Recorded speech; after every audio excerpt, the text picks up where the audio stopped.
Insemmilkom nilqakom magħna għal din l-iskeda tas-sajf fuq Net Television. Il-programm Vale se jibda jkun magħkom kull ġimgħa għal dawn it-13 il-ġimgħa illi ġejjin. Il-programm Vale nħoloq propju minn żewġ passjonijiet illi nista' ngħid illi għandi jiena. L-ambjent illi huwa għal-qalbi ħafna u kif il-ħajja tagħna il-metodi ta' ħajja li nużaw jaffettwaw lil dan l-ambjent u anki waqt din il-pandemija biex inżomm ruħi ftit okkupata spiċċajt indawwar affarijiet illi kelli u li forsi ma tantx kienu jogħġbuni jew inkella li forsi ħsibt illi m'għandix nagħmlihom iktar u nibdilhom f'xi ħaġa sabiħa. U allura f'dan il-programm se nippruvaw insiru aktar konxi dwar kif il-ħajja tagħna teffettwa l-ambjent ta' madwarna, affarijiet żgħar li nagħmlu fil-ħajja ta' kuljum pereżempju, u biex nagħmlu dan naturalment se jkolli diversi mistiedna esperti fis-suġġett. Illum se jkolli lil Dr. Sandra Ġuż Darmanin li hija biologo marittima illi se tkellimna wkoll dwar sport sostenibbli li snorkeling naf li issa qegħdin fil-qalba tal-istaġun tas-sajf u ħafna minnkom ukoll bdew jipprattikaw dan it-tip ta' sport anki jekk forsi ma tqisuhx bħala sport. Se jkollna ukoll mistiedna mill-Ungerija illi se tkellimna propju dwar aċċessorji illi toħloqi permezz ta' materjali li jkun se jintrema jew materjali li jkun ġa ntuża. Insomma, naraw ftit il-moda kif teffettwa wkoll l-ambjent tagħna. U wara għandi wkoll espert mill-ġestjoni tal-iskart, Daniel Tabone, li se jkun magħna u se jkellimna wkoll dwar x'jiġri minn ħwejjeġna la darba aħna niddeċiedu illi mhux se nilbsuhom aktar. Però kull ġimgħa miegħi wkoll biex ikompli isebbaħ il-programm bil-kreattività tiegħu se jkolli mistieden speċjali, mistieden illi inaqadna flimkien bħala tim ħalli nwaslulkom din l-idea ta' xi ħaġa qabel tarmija. Isma' nista' nagħmel xi ħaġa isbaħ minnha u allura nixtieq illi mill-ewwel inlaqakom ma' Carlo Olivari De Manuele qed tistiew. Iva qed nistieq. Carlo se jkun magħna minn ġimgħa għal ġimgħa u se jkun qed jurina x'nistgħu nagħmlu bl-oġġetti li aħna naħsbu illi m'hemmx lok iktar għalihom. Ħafna drabi, ħafna oġġetti li jkollna d-dar ngħidu ħanamlu spring cleaning. Sa spring għadda, qegħdin fl-qiegħ tas-sajf. U ħafna drabi nsibu diffikultà anke biex naraw x'ħanamlu bihom jew fejn ħanarmuhom, eċetera. Jien naħseb li din is-sena fil-fatt qegħdin ftit tard. Għall-fatt li waqt il-pandemija ħafna nies diġà għamlu għal spring cleaning kellhom iż-żmien li għamlu. Iva kellhom iż-żmien imma kien hemm ħafna nies li kienu kreattivi wkoll. Ekku. Mill-esperjenza tiegħi irrealizzajt kemm hawn nies li huma kapaċi jagħmlu ħafna affarijiet imma mbagħad għax ma kellhomx iċ-ċans.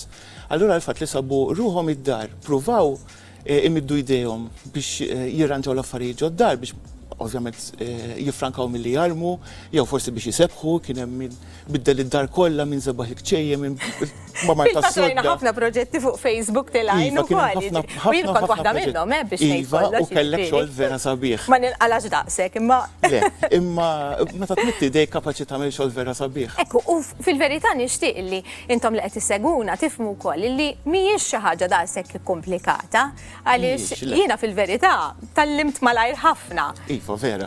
Se tagħmel illum Carlo, qed naralek kaxxa quddiemek. Mela, qudiemi hawn kaxxa din kaxxa tal-karta pesta. Sewwa. Ma kellix użu għaliha li ħankun qed nagħmel bħalissa ġabdejt tajt l-ewwel passata żeba. U mbagħad ħanamilha dekupaġġ jgħidulu ġifier bażikament ħanaqbad stampa u nwaħħalha mal-kaxxa. Fejnhom l-istampi ġibthom miegħek ukoll jiġifieri? Qiegħda hawnhekk iva. Okej. Ħankunu qegħdin nużaw din biex anke fl-istess ħin tkun qiegħda żebbaħ issebaħ l-istudju tagħna. Sewwa, jiġifieri din se teħel ma' dik b'xi mod. Iva ħa teħel ma' dik u l-kaxxa ħadd tintuża biex nibdew nerfgħu it-tappijiet.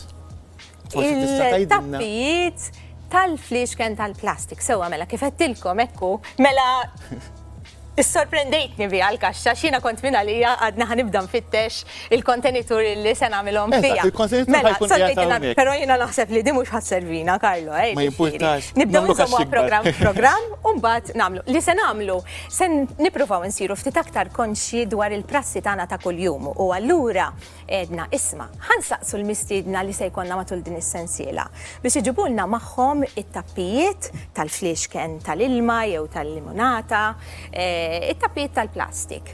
U se niġbru wkoll il-batteriji, ġifieri il-batteries illi ikunu spiċċaw għandna wkoll il-kontenitur li qiegħed propju taħt il-mejda tagħna, ħansaqsu lill-mistiedna tagħna biex jekk ikollhom minn daw il-batteries użati jew inkella tappijiet, importanti li dawn it-tappijiet ma narmuhomx mal-fliexken għaliex jiġu separati b'mod differenti.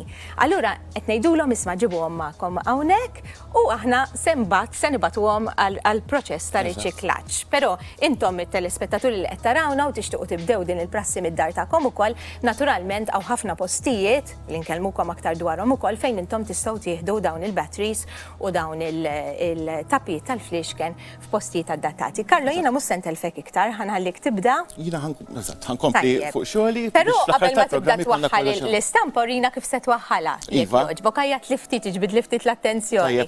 Issa di biżbajta inti xkatlajta qabel jew le? Ma kellix għalfej, kull ma il-kaxxajja lixxa.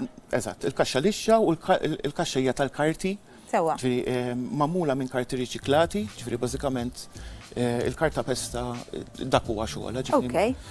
Proset, inqas karti. Eżatt, inqas karti u minn hemmhekk imbagħad ovvjament kull ma għamilt imsaħħta ftit u bdejt intiha iż-żeba. Buon lavoro. Grazzi. Jiena ħammur niltaqa' mal-mistiedna, l-ewwel mistiedna li qedtilkom minn Dr. Sandra Aġus Darmanin. Bonġu, Sandra, kif inti kollox sew? Tajba, grazzi ħafna. Mela, ġejt armata inti wkoll, naf li ġibt ħafna ukoll tamir miegħek u se nitkellmu ftit dwar dan l-isport. Inti tispeċjalizza fil-bioloġija marittima. U għajdinna ftit l-snorkeling, għax ħafna nies forsi iħawduh ukoll malazz fil-font jew inkella malazz biċ-ċilindri. Mela, hemm tipi differenti ta' azz. L-ewwel ħaġa għandek snorkeling qed nitkellmu fejn inti tuża nnifs tiegħek m'għandekx ċilindru. Mbagħad jeżisti dak jiduru free diving minn għalija. Ma free diving ukoll ġieli jsejħulu meta jinżlu iktar fil-font. Okej. Fimt? Issa normalment meta nitkellmu fuq snorkeling, ħafna drabi nitkellmu fuq nkunu fil-wiċċ tal-baħar. Nużaw tip ta' apparat sempliċi ħafna, infatti hawnhekk illum ġibt apparat miegħi. Għandi ħanara daqsxejn, nafu li biex x'għandek bżonn l-ewwel ħaġa biex snorkeling. Mela, l-iktar affarijiet bażiċi huma li jkollok maskra. Rajt issa maskri hawn tipi differenti, pereżempju di hawnhekk il-vantaġġ li għandek l-imnieħer taf inti meta tinżel fil-font il-pressjoni tinbidel, allura inti tkun titekwalizza daqsxejn li tafas ftit imnieħrek. Ġifieri din hija tajba ħafna. Mbagħad għandek il-full face mask. Issa, il-full face mask ma tantx ittik l-opportunità li tagħmel dil ħaġa.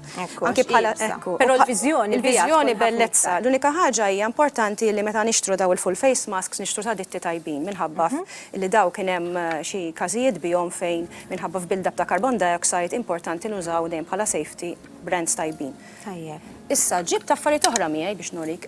Anki semmejna safety pereżempju, ġibt miegħi dak li jgħidulu safety marker boy jew SMB. Dan importanti ħafna li meta mmorru snorkeling dejjem nużawh magħna għax hekk il-bandiera qed turi li hemm xi ħadd taħt l-ilma.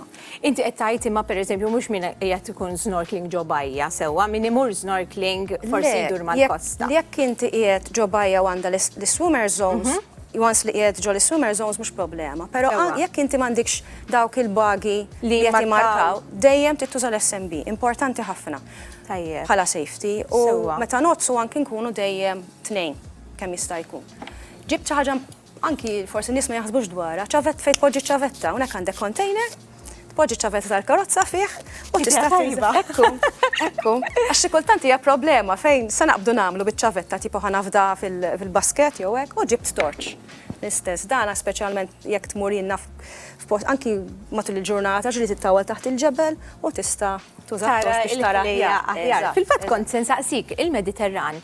Forsi ħafna minn għandna din l-impressjoni li l-Mediterran mhux baħar daqshekk moni bil-ħajja marittima, però tgħidilna ftitek x'tib ta' ħajja tiltaqa' magħha meta inti ħlejja tiltaqa' magħhom meta inti tmur snorkeling u bħalissa da żmien tas-sena partikolarment fil-bajjiet fil-baxx insibu ħafna ħut żgħir għax il-ħut meta jibda wara li jbejjed iż-żgħir jidħol normalment fil-baxx, ġifri da żmien faċli ħafna li nsertaw. Infatti jiena il-ġimgħa li għaddiet kont il-Qawra u kont qed nodos hemmhekk l-istess snorkeling ħadd it-tifel iż-żgħir miegħi u rajna tgħix kemm rajna ħut żgħir, partikolarment kaħli li huwa bħalissa jinstab daqs. Hekk jgħidulu domna fil-fatt żgħir ħafna u jinsab ikun qed jom mal-baxx.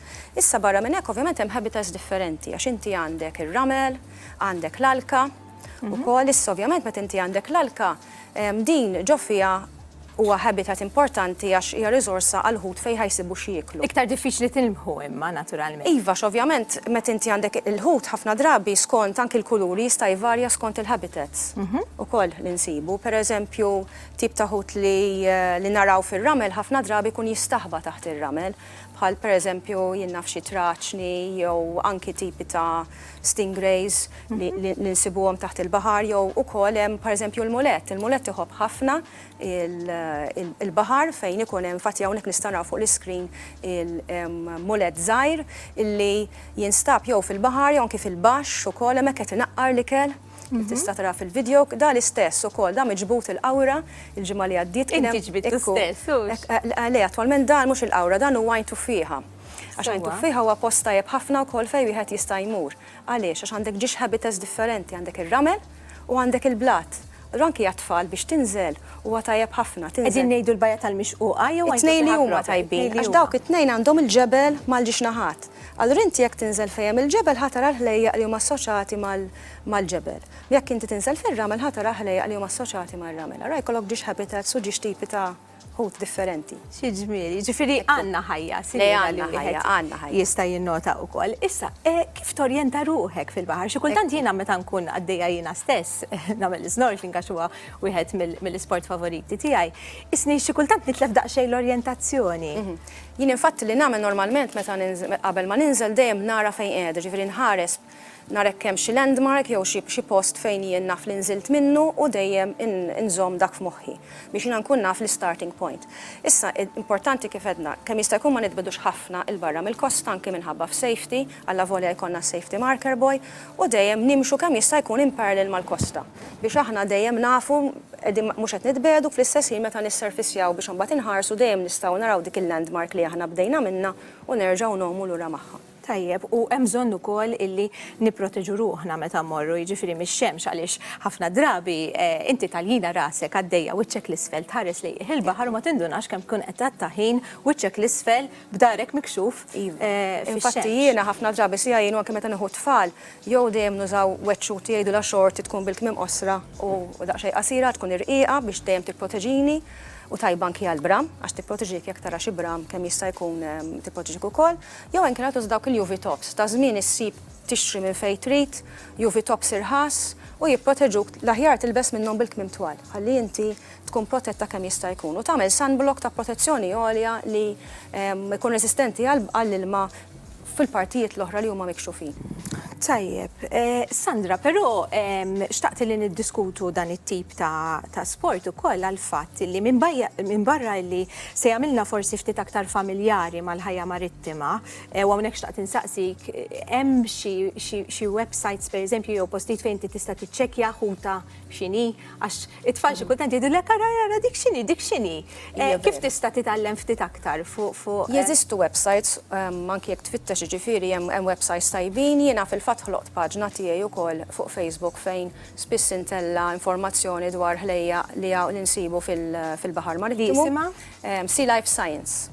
U anki n-nies infatti ħafna drabi jibatuli anki stampi bħala messaġġi u artikli wkoll li kont qed tikteb fil-fatt. Għaw interess kbir anki minħabba f'semmejt inti fil-bidu minħabba fil-COVID-19 kien hemm ħafna nies li kellhom iktar ħin f'idejhom allura bdew jaraw għal passatempi differenti. Wieħed minnhom huwa l-snorkeling. Issa l-etika ta' meta wieħed imur snorkeling, jiġifieri jiena is-sajf li għadda kont qiegħda nagħmel snorkeling fuq il-barriera mimlija bil-koralli. Il-Great Barrier Reef, jiġifieri. Xi ġmiel. Sabi immens, jiġifieri, imma bdejt nara stess, mit-turisti stess li kienu miegħi, illi jew forsi f'mumenti ta' paniku, jew inkella b'nuqqas ta' attenzjoni, jafġu biex iqumu fuq saqajhom biex inatfu l-maskra, jafġu l-korall, kisru l-korall, u kienet settini rasi u mingħajr marit bdejt najaġġo l-maskra. Stop it. Imma ma bedix jismani naturalment min kien. Jiġifieri l-etika li għandna nużaw meta aħna nkunu qegħdin inħarsu lejn dawn il-ħlejja. Eżatt, l-ewwel ħaġa ma neħdux qatt ma neħdu souvenir, dik hija importanti meta aħna morru snorkeling ma mmissux kemm jista' jkun l-affarijiet u lanqas neħdu xi ħaġa magħna d-dar, dak jiġifieri souvenir. Issa l-istess meta aħna qed nisnorkeljaw jekk ħalibsu l-maskra jew hekk, insibu post fejn m'hemmx kemm jista' jkun ħlejja li aħna ħanirfsu fuqhom biex kemm jista' jkun ma jagħmlu ssar. Inti semmejt il-koril idum ħafna biex jikber, jiġifieri jara xi ħsara wieħed jagħmel jekk dan jonqtu jkisru, eċċetera. Jiġifieri fil-fatt u qiegħed diġà perikolat minħabba tibdil tal-klima li jaffettwa ħafna. Tibdil żgħar fit-temperatura l-korall diġà jmut waħdu aħseb wara jekk inti tkissru. Eżatt, isir infatti koril dak li jgħidu l-koril bleach. Malta għandna korall?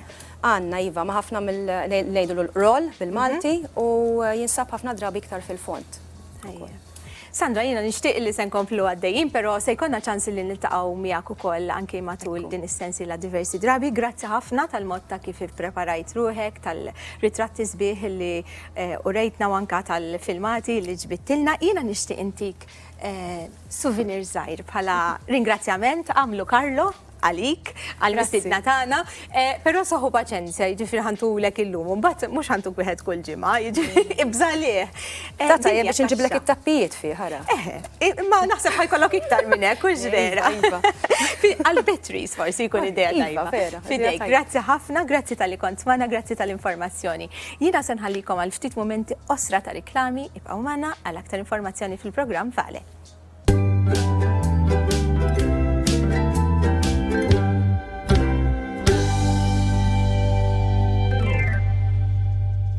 Mela, lura magħna fl-istudio hawnhekk u qiegħda fejn Karlo ħalli naraw daqsxejn kif se jagħmel il-proċess ta' dekupaġġ, jiġifieri kif twaħħal l-istampa propju mal-kartuna. Eżatt. Mela, inti bdejt l-ewwel naħa, għalkemm tiġi sabiħa, Bdejt l-ewwel waħda bħalissa għandha ħafna tikmix. Sewwa, ma jimpurtax imma. Ma jimpurtax issa. Ħaġa sempliċi li nistgħu nagħmlu hi baking paper u ħadida tal-modija. U nadduha meta tkun nixfa nadduha u fejn minn tikmix jinġibet kollu u l-karta tiġi lixxa. Kif qiegħda hekk tpoġġi biċċa baking paper fuqha u tgħaddi. U tgħaddi. Sewwa biex isek issewwi dak li jagħmel. Immaġina. Issa, biex nuri ftit kif tagħmel il-proċess kull manna bżonn ftit kollha fuq il-pinsel jew inkella fuq il-bord direttament. Sewwa.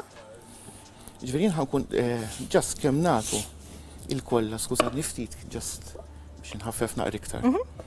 B'dan mod jiena qed li xarrab il-wiċċ kollu. Eżatt, ħajxarrab il-wiċċ kollu bil-kollha u mbagħad it-tieni parti issa f'dal każ jien qed nuża decoupage paper propja, ġifieri din hija karta li ssir id-decoupage biha. Imma mbagħad hemm rice paper, nistgħu nużaw napkins, nistgħu nużaw ħafna affarijiet biex nagħmlu dan id-decoupage. Wrapping paper u xek. Stampi li jkollna l-qalbna, ritratti. Eżatt. Dawk huma kollha affarijiet li nistgħu nużaw u nistgħu nużaw anke recycled paper. Sewwa, jiġifieri jekk inkunu rridu nipprintjaw ċertu affarijiet. Okej. Jekk għandna xi printer ġod dar, nistgħu nipprintjaw xi stampi jew xi affarijiet li jogħġbuna anke jekk insibuhom online, ġifieri mhux bil-forsa affarijiet li huma tagħna personali. Imma meta xi ħaġa tkun personalizzata tkun ħafna isbaħ. Hawnhekk f'dan l-istadju ġas kemm poġġejt il-karta fuq il- Issa waħħalta bil-kollha bħal meta konna nwaħħlu l-istampi fuq il-pitazz tal-iskola. Min jiftakar. Issa jiena li ħankun qed nagħmel nibda minn nofs qed inxarab il-karta bil-kollha nibda minn nofs u noħroġ il-barra biex kemm jista' jkun jiena noħroġ inneħħi l-arja minn taħt il-karta. Sewwa. Se jista' jkun hemm ċertu bnadi l-kollha li għamilna taħt ma tkunx qabdet sew, allura jista' jkun li nkunu rridu nerġgħu nagħtu passata oħra. U jiena qed nimmaġina Karlo il-karta li għandek hawnhekk la jħoxna u laqas irqiqa, ma pereżempju jekk qed tuża tixju hija rqiqa ħafna sa xi darba nfehmuhom kif tista' ssir bit-tixju wkoll u x'hekk. Iva li nistgħu ngħidu bħalissa, bażikament jekk ikollna tixju il-kollha fuq il-wiċċ li nkunu ħanpoġġu tixju fuqha nagħmluha vera rqiqa, ma nagħmlux ħafna kollha. Għax inkella jekk il-tixju tixxarab ħafna u niġu biex nadduha bil-pinsel fuqha titqattanna. Sewwa. Ra kemm jista' jkun evitaw dik u flok nużaw pinsel nistgħu nużaw anke sponża u ġas kemm nispanġjaw nafsu bil-kollha fuq il-napkin biex kemm jista' jkun it-tixu ma titqattax. Tajjeb. Dak huwa proċess li nistgħu nagħmluh darba oħra fuq xi ħaġa oħra. Ekku, għandna 13 il-programm u f'da 13 il-programm jiena ċerta illi min jixtieq jitgħallem kif jagħmel dawn l-affarijiet li nista' ngħidilkom verament sbieħ, se jkun faċli ħafna illi titgħallmu wkoll. Karlo, però aħna sibna wkoll illi mar-rokna tiegħek jew mal-proġett li inti se tkun qed tagħmel kull ġimgħa se nitkellmu daqsxejn ukoll fuq kliem illi nisimgħu ħafna dan l-aħħar għax saru ishom buzzwords, pereżempju jien naf reduce, reuse, recycle, restyling, repair, remodel, remake, redecorate. L-ewwel ħaġa mit-3 Rs tal-ambjent, reduce, reuse u recycle, illi ħanitkellmu dwarhom ukoll aktar tard. Però inti ħatażlilna kelma kull ġimgħa u se nitkellmu ftit fuqha u x'hekk. Eżatt. Mela, x'inhi l-kelma tal-lum? L-ewwel kelma li ħajkonna hija dak iċ-ċestun li fihom se nibdew insibu li l-kelma. ħajbdew joħorġu l-kliem. Tajjeb. Issa, l-ewwel kelma li għandna llum Hemm m'għandek xejn. mhix qiegħda hawnhekk. Fejna? Għax il-kelma tal-lum hija reduce. Allura biex nifrankaw mill-karti ma poġġejniex. Bravo! Mela, xi tfisser reduce? Ħafna drabi aħna ngħidu iwa mhux xorta ħamurant tal-grocer u nsejt il-basket tax-xirja u jtina l-boros tal-plastik. Issa l-idea hi li kemm jista' jkun dawk ma nużawhomx. L-ewwel ħaġa fejn jidħol plastik nevitaw ħafna milli nużawh. Allura tajjeb li jkollna basket żgħir tax-xirja, possibilment anka ta' drab, mhux tal-plastik. Se nitkellmu dwar dan fil-fatt aktar tard. Allura nkunu qegħdin l-ewwel ħaġa nkunu qegħdin innaqsu mill-iskart għax ma nkunux qed nieħdu l-boros. Xi ħadd jista' jgħidlu iwa mhux xorta ħajkun hemm ħadd ieħor ħajħodha l-borża, imma inti jekk kellek 3 boros ġa naqqasthom dawk it-3 boros, jiġifieri mhix qed tużhom. U l-istess ħaġa fejn jidħlu l-karti. Ħafna drabi aħna nieħduha for granted li l-karti huma tajbin għall-ambjent. Ma ninsewx minn fejn qed jiġu l-karti. Il-karti huma ġej mis-siġar. Kemm jista' jkun innevitaw li nużaw karti ma nużawhomx. Illum għandna ħafna teknoloġija, ħafna dokumenti nistgħu nżommuhom anke fuq pendrive, flok nipprintjawhom nżommuhom hemmhekk imbagħad ma nużawhom qatt. U anke jekk ikollna bżonn karta bħalma tagħmel inti tuża kollox fuq karti riċiklati. U dik hija xi anke darba minnhom niftakar meta tkun qegħdin nitkellmu fuq il-programm ġejt pitat ta' meta kun żgħira. Jiena niddejjaq narmija karta jekk qatt tfadlilha fejn tikteb fuqha. Għaliex inħobb inżomm ħafna noti bil-miktub ukoll u allura nipprova nuża kull karta. Però din il-kelma li kellna llum, il-kelma reduce li tnaqqas hija l-iktar kunċett importanti fil-kuntest tal-ambjent.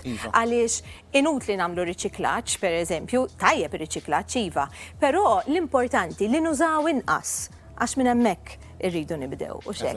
Grazzi Karlo, jiena ħanerġa' niġi u ħanħallik tkompli b'xogħolok, nifqu għal ftit momenti, però qabel ma mmorru għar-riklami xtaqt nurikom dan il-filmat. Filmat li għamilna riċerka fuqu dwar dawn il-maskli li qed nużaw bħalissa minħabba l-pandemija illi huma utli ħafna għal dan iż-żmien u għandna nużawhom, però araw ftit dan il-feature. Moda ġdida għas-sajf 2020 fil-Ġappun tara ħafna nies lebsin maskri kuljum u kullimkien biex jipproteġu lilhom infushom u jekk ikunu morda huma biex ma jmardux lil ħaddieħor. Fl-Asja il-korteżija lejn ħaddieħor tingħata ħafna importanza u allura normali għalihom li kif iħossu xi sintomi żgħar jilbsu minnu fih il-maskra biex ma jxerdux il-mikrobi u jmardu lil ħaddieħor. Però hemm raġunijiet oħra għalfejn jintlibsu wkoll. Pereżempju, ħafna nisa Ġappuniżi jilbsu maskra meta ma jkollhomx ċans jagħmlu l-make-up.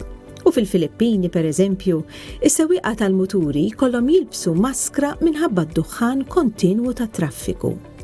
Fiċ-Ċina u fit-Tajwan, fejn ġilda bajda meqjusa bħala sabiħa ħafna, ħafna nies jilbsu l-maskra biex tattilhom kważi wiċċhom kollu mix-xemx u ma tmissma l-ġilda tagħhom.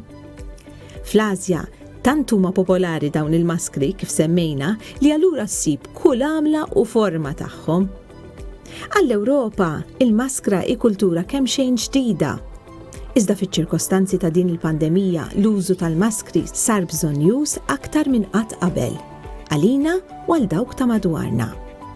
L-użu tagħhom żdied brata fenomenali. iżda importanti li nużawhom b'mod għaqli u sostenibbli. Immaġina li kulħadd se juża maskla darba u jarmija. Miljuni ta' maskri użati li ximkien se jkollhom jintremew. Araw ftit dawn ix-xeni. Il-filmati huma tal-għaqda volontarja Franċiża Opération Mer Propre li qalet li d-daqq se jkun hemm aktar maskli fil-baħar milli bram. Maskla għandha ħajja ta' 450 sena.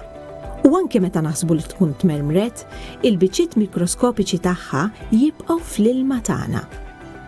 Diġà nstabu maskli ta' dan it-tip fuq il-gżejjer illi fihom ma joqgħod ħadd. Mhux bil-fors dawn il-maskli ikunu ntremew fil-baħar direttament, jista' jkun li dawn itiru bir-riħ meta jintremew fil-miżbliet u imbagħad jispiċċaw fl-ilma, fejn ħafna ħut bħad nifel pereżempju jaħsbuhom ħut u jikluhom. Mela l-aħjar għażla hi li nsibu alternattivi għal dawn il-maskli ta' użu waħdini. Għax ma nagħmlux minnhom aċċessorju jew fashion statement. Nistgħu nkunu kreattivi u oriġinali kemm irridu. Kulħadd jirbaħ, il-but u anki l-ambjent.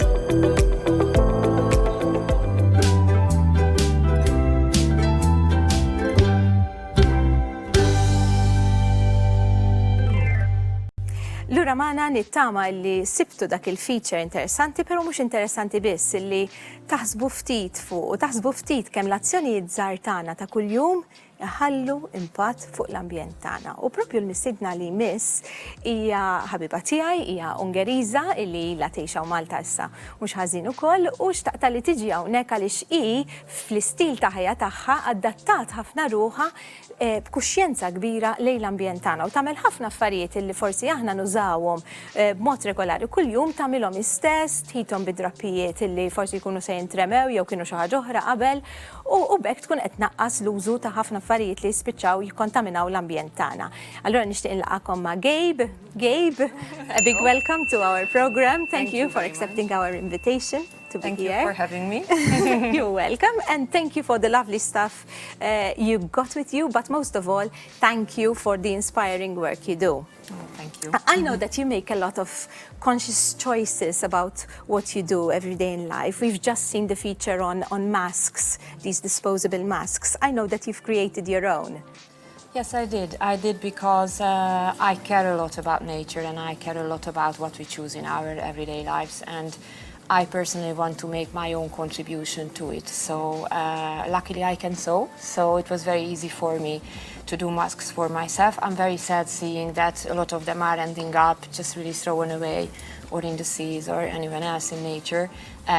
So yes, I made some. I chose cotton fabrics because I think it's important to find a healthy option. I just really love to wear them. They are much more comfortable than the disposable one. But the reason why probably people are using the disposable one, because what they see is that when you buy one it's just 95 cents and you know, oh, it's so cheap.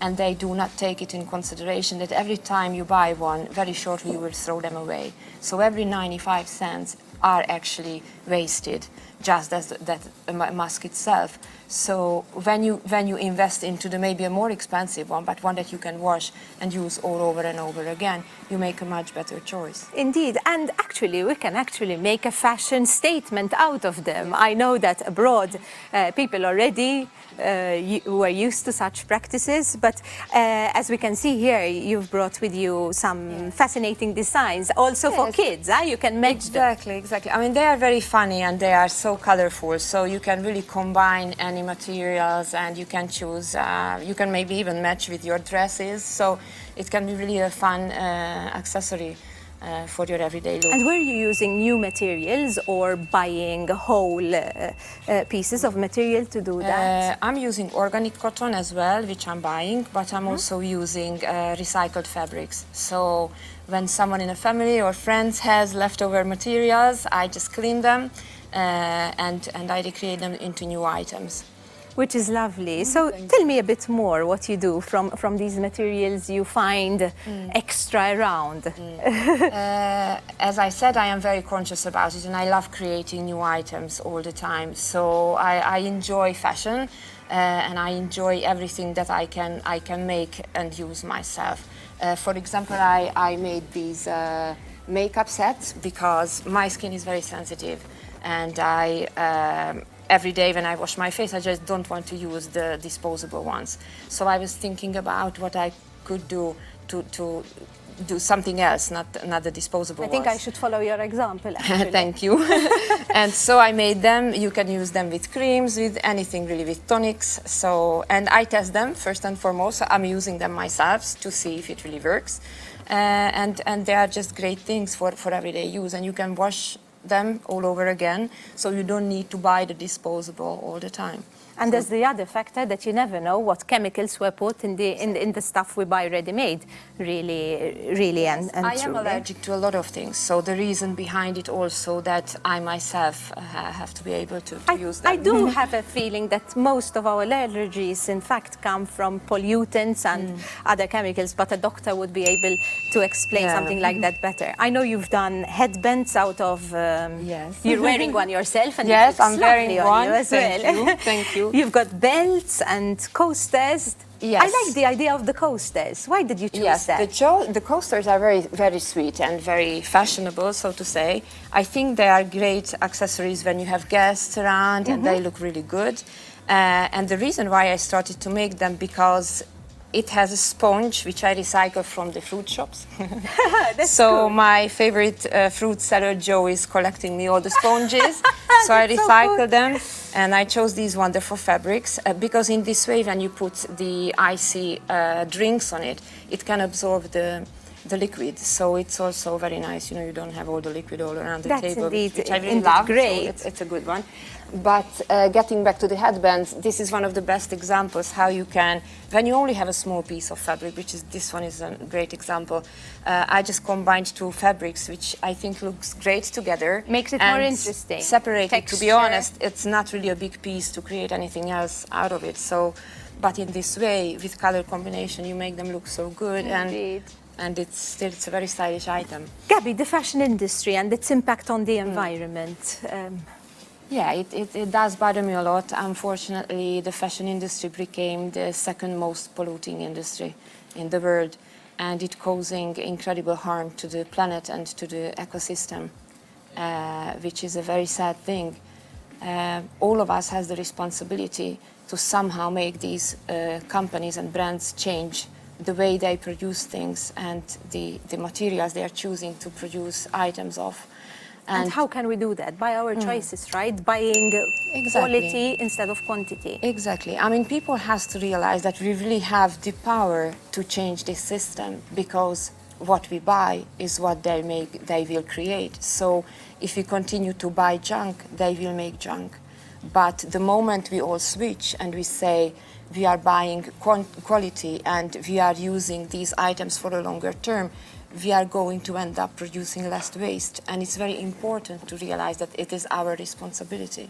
Indeed. But unfortunately, oftentimes the price in itself, you know, they made us believe that, you know, you buy something fantastic and luxurious on a low price, which is the biggest trick of the fast fashion brands particularly.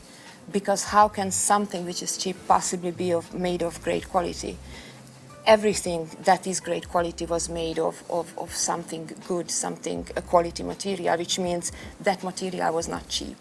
So in order to produce something of quality, you have to buy the quality ingredients. It doesn't matter if it's food, if it's clothing, whatever it might be.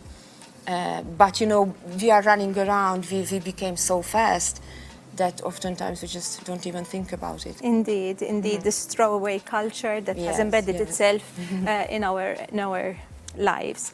Gabby, that was so interesting. Thank you very much. Thank you for for coming having here. Well done for the beautiful stuff you are creating for yourself, and also, you know, I know you give them out to friends, which is a lovely thing to do as well. I know you have a big project going on. Unfortunately, the time is running out for us. Thank you so much for coming. And I want to take this opportunity, nieħu din l-opportunità, għax bqajt sejra bl-Ingliż sakemm taqleb suppost bħala interpretu naqleb iktar malajr imma xi kultant tibqa' għaddejja.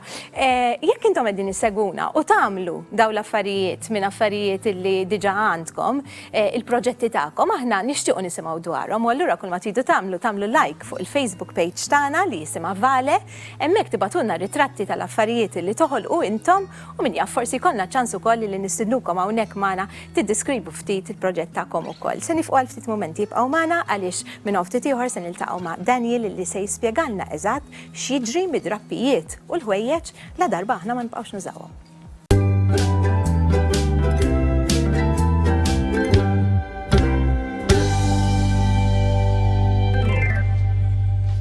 Lura magħna fl-istudio għal dawk li naqdu magħna issa qegħdin issegwu l-programm Vale u qegħdin nippruvaw insiru ftit aktar konxi dwar kif l-azzjonijiet tagħna ta' kuljum jistgħu jħallu impatt fuq l-ambjent ta' madwarna. U l-aħħar mistieden li għandi għalikom illum huwa proprju Daniel Tabone illi huwa involut fis-settur tal-ġestjoni tal-iskart u miegħu se nitkellmu dwar x'isir mill-ħwejjeġ tagħna. L-ewwel ħaġa minn fejn jitwildu daw il-ħwejjeġ li libsin jiena u intom id-dar x'isir minnhom la darba nagħlmuhom. Ħanibdew mill-bidu.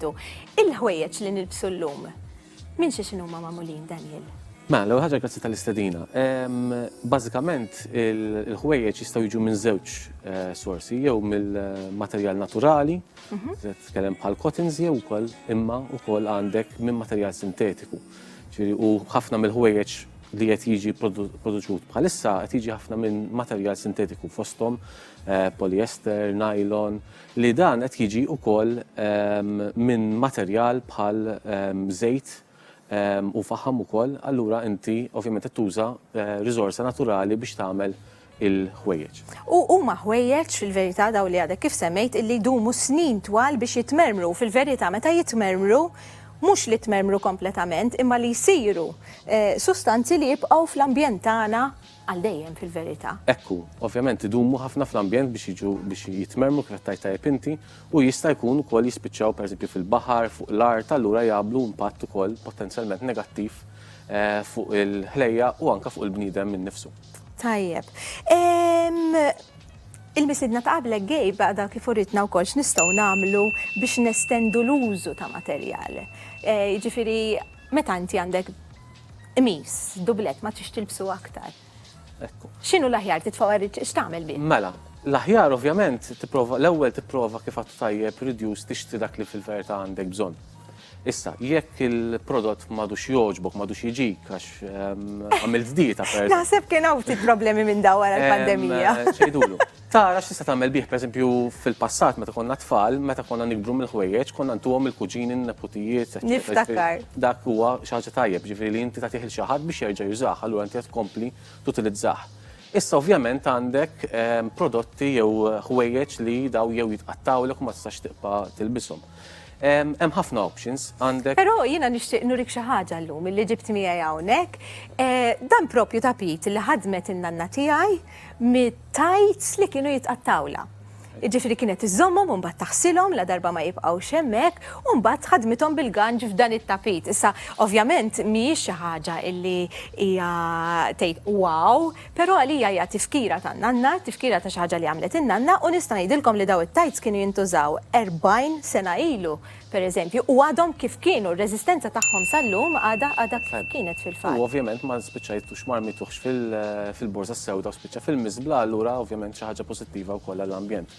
Apparti li għandek ovvjament memorja tiegħek. Kif konna ngħidu, meta inti hemm xi ħaġa li ma tixtieqx tibqa' tutilizza, tista' jew tibda billi tgħin wkoll charity shops li inti tagħti dawk il-prodotti u dawn jistgħu forsi jibbiħħuhom li xi ħadd inqas xurtjat minna u ovvjament imbagħad ikun qed jgħin ukoll l-NGO jew il-voluntary organization li qed jaħdem magħha. Għaw ukoll kontenituri apposta li tista' tpoġġihom il-dal-ħwejġ tpoġġihom ġo fihom u dak imbagħad jinġabru jiġu magħżula u jintbagħtu għar-riċiklaġġ. Issa, ovvjament, mbagħad hemm proċess li jkun għaddej biex inti tirriċiklah. Tista' tagħmilhom ċraret u kif edna l-ewwel tista' tgħaddihom jew terġa' tilbishom inti stess. Pereżempju għandna l-eżempju dukessa Kate Middleton, illi kemm il-darba rawa fil-fatt u kritikawa tal-li tilbes l-istess libsa fl-istess okkażjoni, però kien hemm ukoll ħafna minn faħħara ta' din l-inizjattiva illi tieħu għax fil-fatt minkejja li persuna mill-familja reali xorta tilbes l-istess libsa xi kultant għal okkażjoni oħra. Biftit aċċessorji tista' tibdilha kompletament. Nitkellmu ftit fuq il-proċess ta' riċiklaġġ allura, Daniel. Ekku, mela, bażikament meta ħanibatu dal-materjal riċiklaġġ, dan ħajasal għal ġo faċilità, issa tista' tkun Malta u tista' tkun ovvjament barra minn Malta. U fejn bażikament jintgħażel abbażi ta' kemm il-materjal minn xi xinu, jiġifieri jekk huwa nylon il-materjal dak il-ħwejjeġ imorru f'erja partikolari, ukoll jintgħażel skont il-kulur, ukoll l-idea hija li minħabba li dak il-materjal ħajerġa' jiġi proċessat potenzjalment fid-drapp ieħor biex teħli inqas enerġija u teħli inqas ukoll riżorsi bħal kulur, inti tipprova tipproċessom fl-istess kulur. Umbagħad dak jiġi mqatta u li jiġri umbagħad jew jitpoġġa f'proċess biex terġa' ssir qmis oħra pereżempju, jew biex jerġa' jsir qalzit ieħor, jew inkella kif semmejt tajjeb inti jista' wkoll jikkontribwixxi għal twapet pereżempju.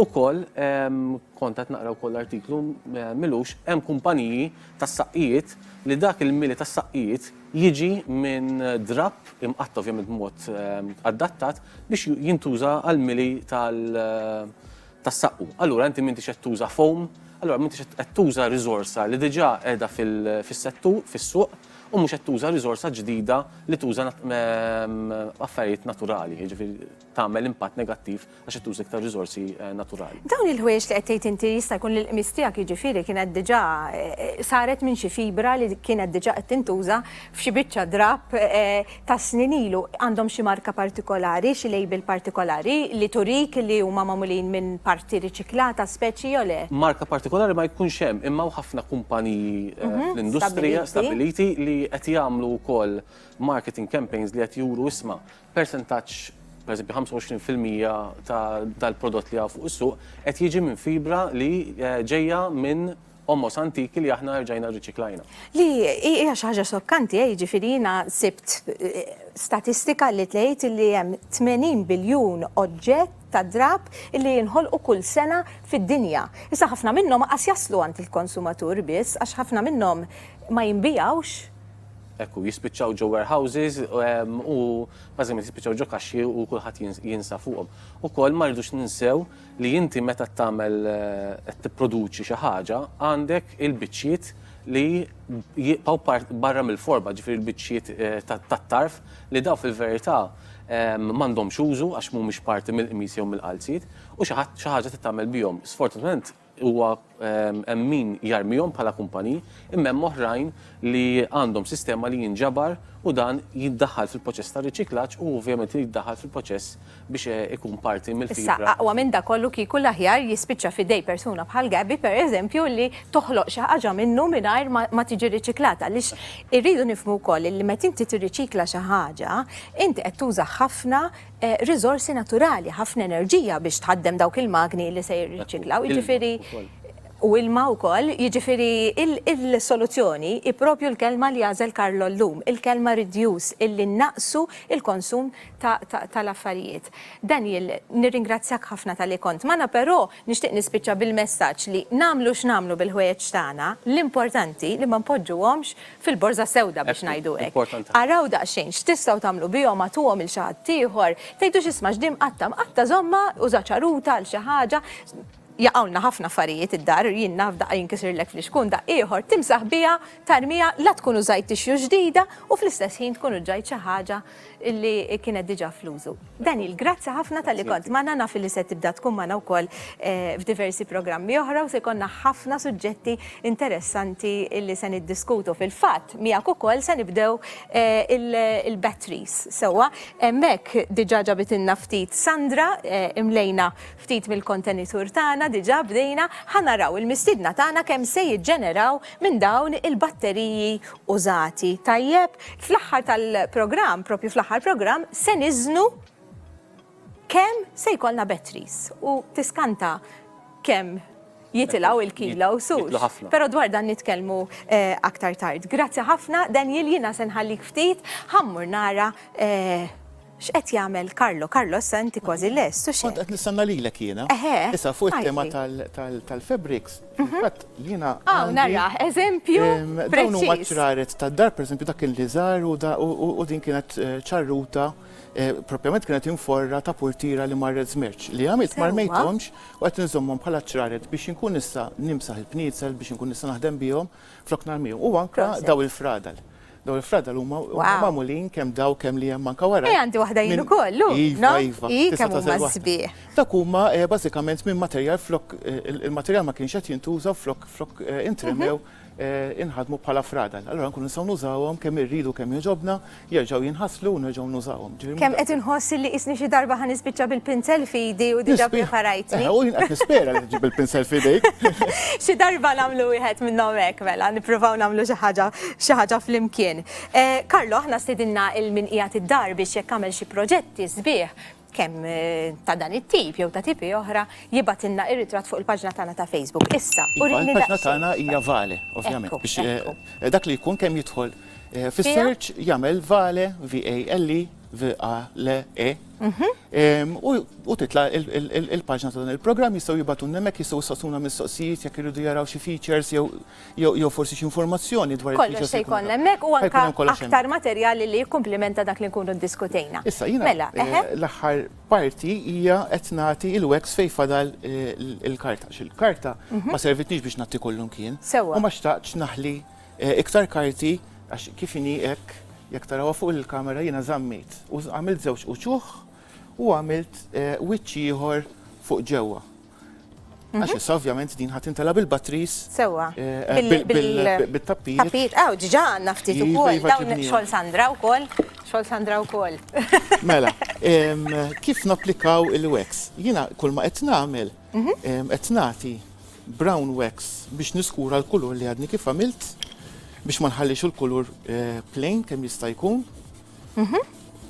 Natti kullum kien u mbagħad naqbad biċċa ċarruta fil-każ għandi din.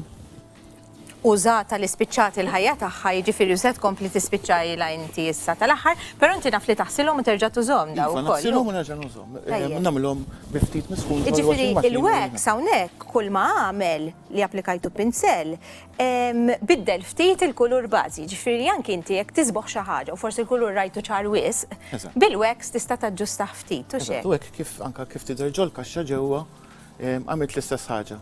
U ħallejt id-daqqiet u biex jidher li hemm dak l-effett xi ftit jew wisq antikwat. Kważi ġibta tidher kaxxa tal-injam flok tal-karti. Eżatt, u kaxxa tal-injam għandna wkoll. Kif l-estejta. Mela, jiena ħanibda billi nitfalek. Iva, u jinħanejnek. L-ewwel ftit, nixef diġà u nispera. Iva. Tajjeb, għaliex iż-żeba tinxef malajr. Jekk tuża żeba bażi ta' ilma.